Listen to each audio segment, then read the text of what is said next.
Now, with over 250 ethnic groups and about 520 languages, Nigeria is indeed, and it strives as one of the most vast and diverse cultural blend in Africa. That's not all. Religion, politics, these are core factors that have tested the strength and the resilience of the Nigerian people. The beauty of it all is that Nigeria stands indivisible and united on many fronts against all odds. The fact sheet has not only left speculators in awe, but have raised also questions on the binding force of the people of this great nation. The above has been the trajectory for the Nigerian state for decades. Now, in recent times, however, there has been this disturbing spread of violence reportedly arising from conflicts adduced to religion, ethnic, as well as political leanings, leaving significant carnage in its trail. Now, the big question is, or the questions will be, why are Nigerians becoming intolerant of each other? How can we bring about peace to self, communities, and the nation? These, as well as more questions, we'll attempt to find answers to in the course of the program. I'm Blessing Abu. Welcome to Nigeria Today.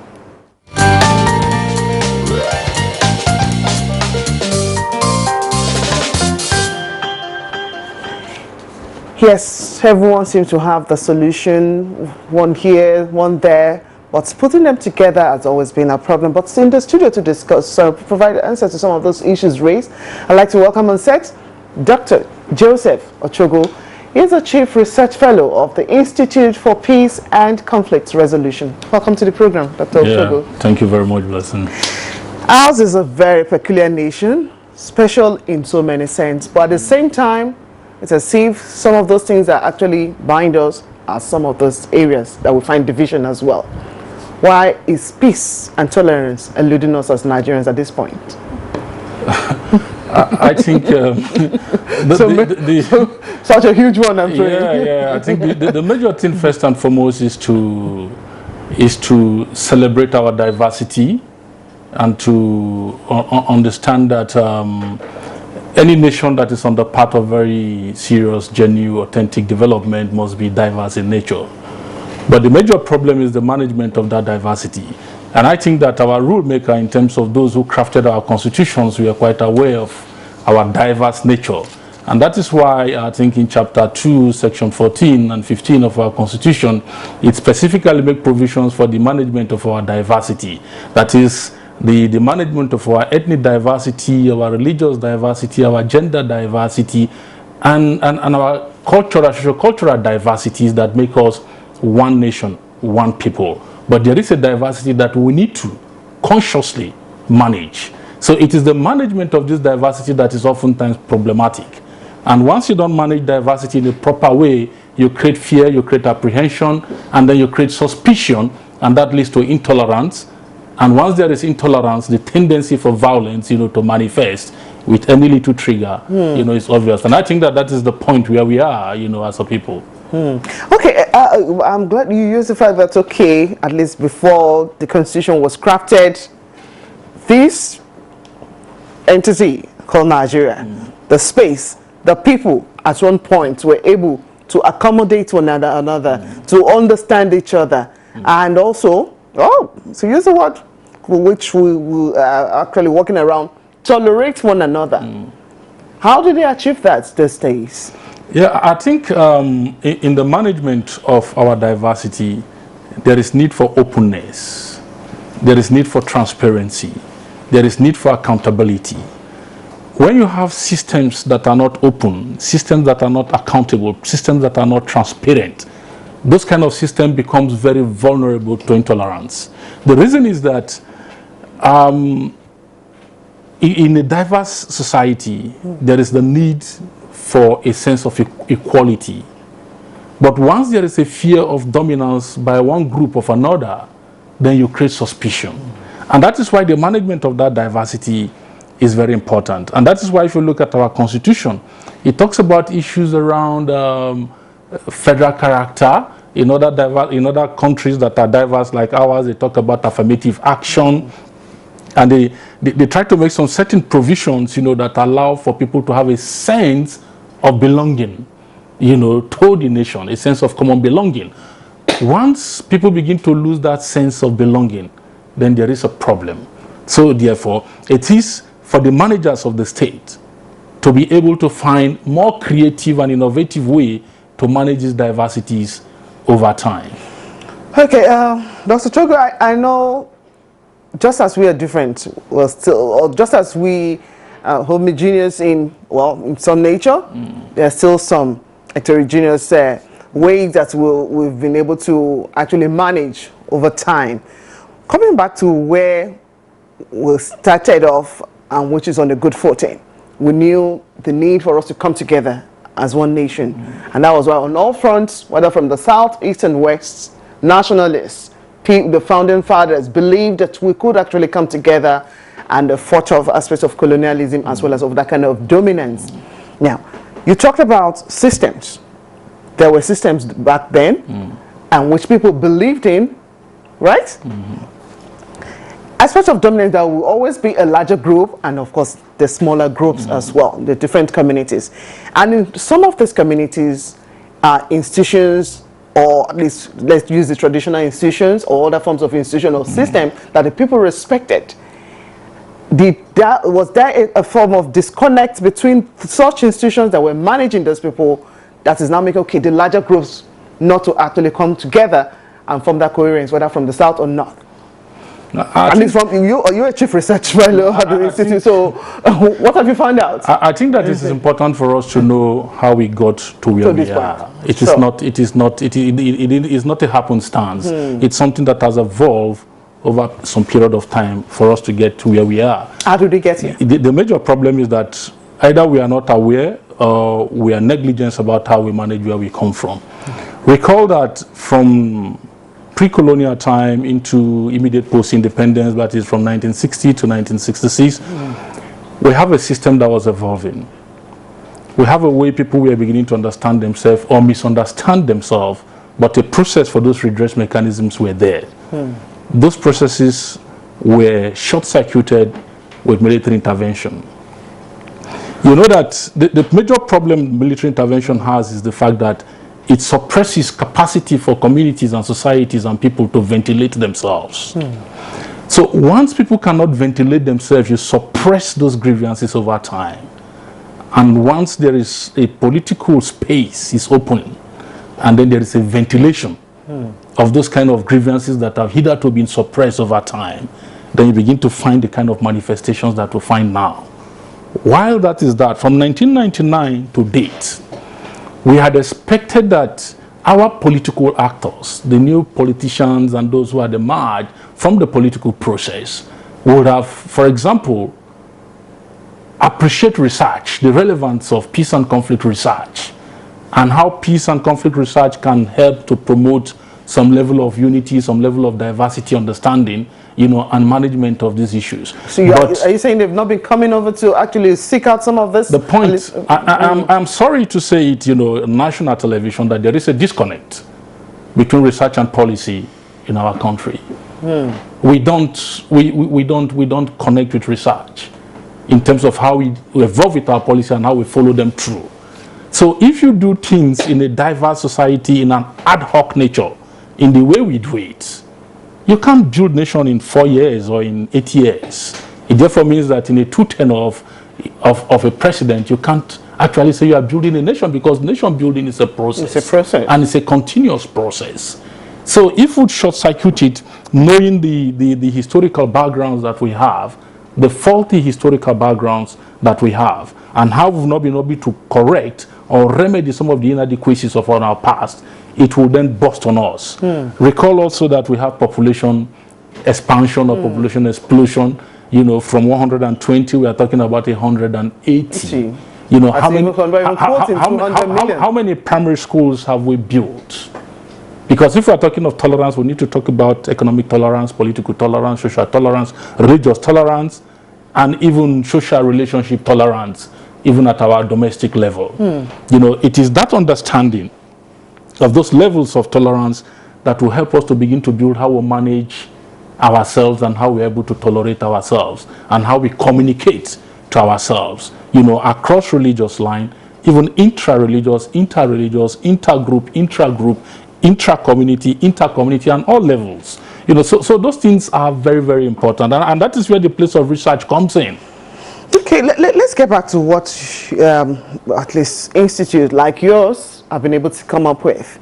Earlier on, you talked about aspects of the military incursion at the point of a nationhood, and this for so many people were those dark areas they wouldn't want to remember, or they wouldn't want to, at least, yes, just want to wish away. But then it's there for us. Yeah. What kind of lessons have we picked up, even as we have coming into the democracy or democratic kind of government, so that it should change the kind of perception and or the mindset that those periods gave to the people? The point is that, are we a lesson learning people?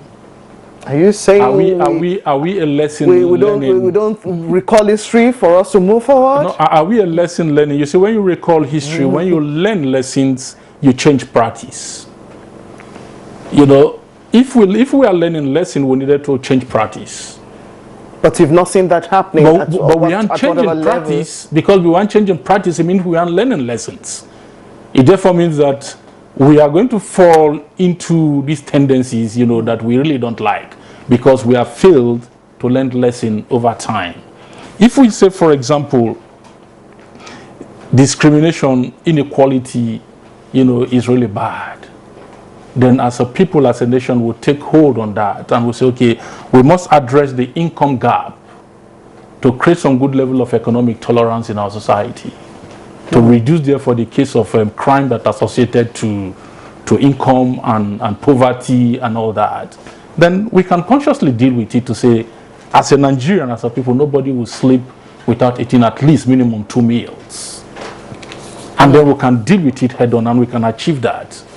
But I'm sorry to say, even in the Northeast, for example, where we have the insurgency and the way and manner it manifested and the way and manner we had engaged in it in terms of addressing it, you know, we really are learning lessons in terms of addressing some of the structural issues and some of the proximate causes of this crisis, you know, that is increasingly making our societies and our community prone to violence. So we are dealing with them. Okay, Dr. Joe, I'm bothered because you said we're not learning lessons. That means somewhere someone is not being a good student, or we're not being good students of history or whatever it is that Times is teaching for that period. Who should give us those lessons, and where should we learn these lessons from? You see, I've told you that it's at different levels. Yes. At the home front level, you know, between the family level, the community or group level, in the places of worship level, in the workplaces, in schools, in the market, and in the open society. The fact is that we are not doing what we need to do. We're not doing it, or we're not doing enough. We are doing minimally, which cannot address the issue of intolerance or violence in our society. It therefore means that we need to do more. So if we are doing 10%, for example, we can hardly achieve the kind of peace we want, and that is where the problem is. It therefore means that if we want peace at the family level, we need to do so much more. The man, the woman need to be tolerant of each other, in terms of understanding, in terms of communication, in terms of understanding the existential reality, for example, that we are in recessions, and therefore your take-home pay can hardly afford XYZ amount of stuff. It therefore means that as a family, we discuss, we communicate, and agree that we need to reduce our purchasing level, you know, into some basics to ensure that we keep going, and then maybe either re-strategize basically in terms of livelihood strategy and how to adjust to the economic realities and then manage. If you don't do that as a family, you suffer violence. You suffer violence. Remember that it's not just about when there is a punch. If you don't talk to your wife, you know, for weeks or months, is some form of violence. Psychological violence. It's psychological violence, that's right. You know, so there is a problem there. So it's also with school system. When you find high incidences of examination malpractices in institution as the basis for promotion, what that society invariably is doing is promoting mediocrity. So you're going to promote mediocrity in workplace and mediocrity in the market space. And what will you have? You'll find high, in the marketplace, you'll find high incidences of importations of fake products because the man doesn't really care. All he cares is just to make money. You know, but if you find a system whereby there is this high level socialization and conscientization that there is a minimum to which we can go as a people. Humanity is speaking at that point. Yeah. Okay, Dr. Chogo, I'm going to let us hold on with this first structures you've talked about, the home, the schools. Other facets, other structure, we'll find out from you after the break and what we need to do differently. Of course, Nigerians also talk to us, some residents actually from the street, talk to us on what they thought about tolerance and the of course Nigerians and the tolerance question.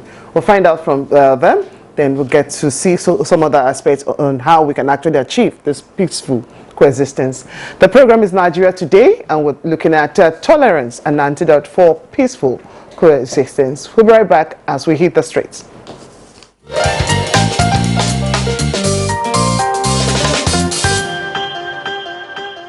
In a society where we live, we should be able to tolerate each other.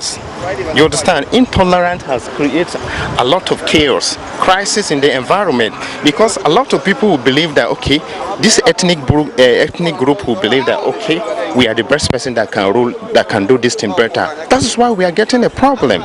So the only thing I want Nigeria, most especially youth, we should come together. Let us be united. Let us tolerate one another. We don't have any reason not to tolerate ourselves. We just have to.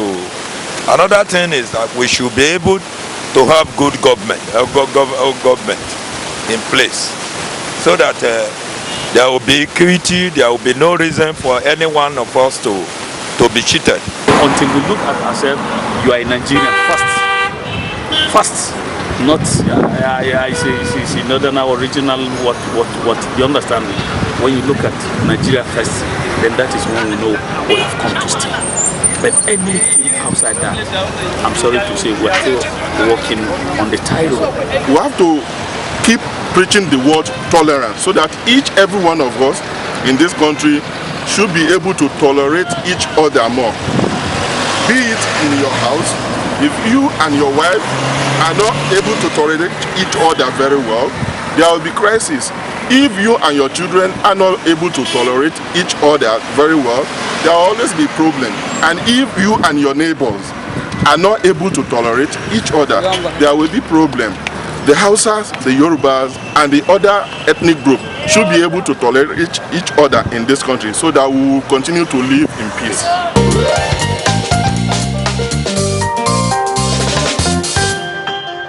Yes, views from the street there, and the key word there, understanding one another or tolerating one another. And for so many people said it's not just a question of tolerating. We need to first understand the fact that we're differently wired, we're differently gifted, and we're differently placed.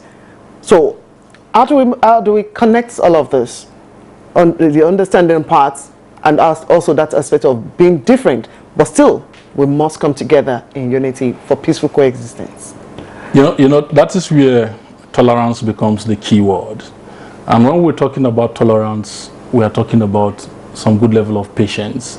And I'm going to just use a very quick illustration of a program I attended in 2004, an African-wide program. Okay. I attended in 2004, and we were 3 Nigerians with other African countries, and there is this Kenyan guy, Wamasebu, big guy, who comes in the morning, and he stretches out his hand, you know, and does to participants. He comes late and then does his hand like this to participants.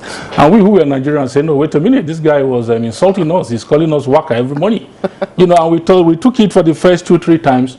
And then we brace up, you know, to tell him, no, you don't come this morning to just begin to wave your hand, at us. What you are doing is you are telling us, this is waka, what we understand. You know, your father, your mother. And the guy told us, oh, that he's very sorry, and that what he's saying actually that in his place of part of Kenya where he comes from, if he does that hand, he's talking peace be to you, peace, salam, peace, peace. You see, in essence, what I'm trying to say is that in some certain context, that ordinarily could have led to a brawl. So communication is very, very key in terms of tolerance. Patience, communication. You need to connect the two together, to be able to drive tolerance. Tolerance just don't happen. Because like you rightly said, everybody is wired in different forms. What Mr. A might be able to tolerate, Mr. X might not be able to tolerate and even cultural beliefs and tradition is also giving platform for us to understand it. So, okay. I'm just going to say that what Mr. A can tolerate, Mr. B cannot tolerate, and that is where the place of society, the law comes in terms of whether you have capacity to tolerate or not. You have to be peaceful.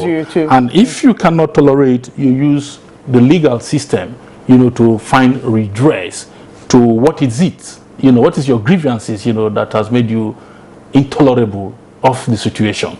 So you go to the law court, or you go to the police, or you go to the traditional institution, or you go to the church or to the mosque and meet the imam or the pastor or the reverend father, and all the various stakeholders across the society. If it's in the home front between a child, two children, one of the child goes to the parents, to try to seek redress. And I think that that is where the missing point is. People, there is a tendency that people who have seems to be losing faith in these structures, these peace structures, the schools, the religious bodies, even in the wider society, to seek redress to some of their grievances, and all that. And once people begin to lose faith in these conventional institutional systems, that are in place to redress grievances, it increases the level of intolerance and makes us vulnerable to violence. How do we build on these institutions, really? Because if the institutions are weak, definitely people get up with pent-up anger, and also they now look for where to vent their frustration, which is what we'll see increasingly these days. And as we move closer to election period now, definitely sentiments are being whipped up here. For people even say it's politically motivated. So how do we build on institutions to actually let people know that yes, we can trust? I think that let me just focus with the time that we have. Let me focus on the political space, and why our political actors and our political elites, they need to wake up, to their primary responsibility in terms of nation building, and to know that politics is it's just a process, to an end. It doesn't really. It's not the end itself. Yeah, So, for example, if you go to just Niger Republic, which is up north, up north, there are certain things you can't even say of opposition political party or ruling party. That is, politician party A cannot say to party B, or politician A cannot say to party B. They will prosecute you. As a matter of fact, they will sanction you. So the point now is that what is or what our sanctioning mechanism in this country? And that is where the place of sanction becomes very, very important. A society that does not sanction erring members, its erring members, is susceptible to this kind of problems that we have. So our sanction mechanism must become very, very effective. When we put a law in place, for example, for management of diversity, we'll talk about federal character, we'll talk about certain things to manage our diversity, because we know and agree that these diversities are real and could create us problems if we don't manage it well. So if, for example, there is a manager of a public space that is mismanaging this diversity, what are the sanctions for such a person? So our sanction mechanism must be sharp enough, to be able to bring people to book. Because if you sanction erring, the first person that erred, there might be no second person. And then we'll begin to find some confidence, within the system. And people begin to believe that, something is working. So there is a need for sanction. Okay, so outside sanctions, I know a medium like this is what you're using to propagate messages such as this. Now, role of civil society, because we know at least as pressure group and watchdog, they actually still do that. Also that of the media, because for one who doesn't know, though they say ignorance is no excuse under the law, how do we begin to use that to begin to get advocacy across to the people?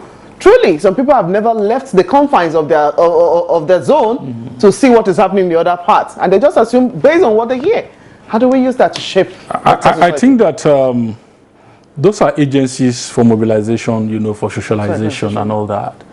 But if those agencies for mobilization and socialization of society, you know, becomes politicized, becomes vulnerable to some of these things we are talking about, in terms of if you have a media that is intolerant of other views, that want to promote a particular view, if you have a civil society group that is completely intolerant, you know, of other groups, then there is a problem. I had walked across the nooks and breadth of this country, particularly northern Nigeria, northeast, and other part. We must commend GNI, that is Jama'at Nasrul Islam, and the Christian Association of Nigeria, you know, and then from one, the Federation of Muslim Women Association, and then even the Zumuntamata at the grassroots level. Those people are doing excellent work. The point now is, how do we strengthen the capacities of these agencies, you know, you might call them informal agencies and all that, you know, strengthen their capacities to do the work that they need to do, including even the traditional institutions that have increasingly been ripped off their power by forces of globalizations and political actors and some criminal elements, you know, within our communities. How do we strengthen these community-based institutions, you know, that can reinforce our peace-building mechanisms? So such need to be strengthened. We obviously need to strengthen them. There must be a conscious connection between this aspect of civil society and the state, you know, to address these issues. And I think that is one of the fundamental ways that we can move forward. So one core word, one core sentence, advise Nigerians on the need to promote national unity. If we need to promote our national unity, we need to manage our diversity. Effective management of our diversity to give everybody a sense of belonging. Both the poor, the rich, and everybody a sense of belonging in our nation. Yeah. Dr. Joseph Ochogu, Chief Research Fellow of the Institute for Peace and Conflict Resolution. Thank you very much for your insight on the program. It's a pleasure. I appreciate you joining us this evening. And thank you too for honoring our invitation. That is by watching Nigeria Today. We appreciate your time. Monday, 7:30 in the evening is another time to join us for a fresh edition. You can actually watch this edition or any other edition online at youtube.com/NTA News 24 Hub. My name is Blessing Ebu. Enjoy the rest of the day and of course your weekend.